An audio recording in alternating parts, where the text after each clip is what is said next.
देण्यामागे काय महाविकास आघाडीचा प्लान होता हे लक्षात येते। बंगालमध्ये काँग्रेसने ममता बॅनर्जी विरोधात उमेदवार उभे करून भाजपला मदत केली आणि त्यांच्या 10-15 जागा पाडल्या। काँग्रेसने ओडिसामध्ये सुद्धा तेच केले।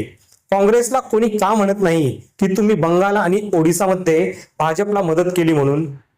कोणी डॉक्टर संग्राम पाटील, पृथ्वीराज चव्हाण, निखिल वागडे यांच्यासारख्या सवर्ण येतो आणि आपल्याला सांगतो की आंबेडकरी पक्ष स्वतंत्र लढले म्हणून भाजप जिंकली आणि आपण त्यांच्यावर विश्वास ठेवतो। पण हीच मंडळी कधी असा आरोप काँग्रेसवर का करीत नाहीत असे आपण कधी त्यांना विचारतो का? कोणी सवर्ण येतो, आपल्याला खोटं सांगतो आणि आपण विश्वास ठेवतो, पण आपलीच माणसं जेव्हा सत्य सांगतात तेव्हा त्यावर आपण विश्वास ठेवत नाही।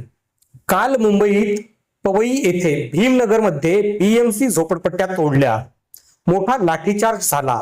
तिथे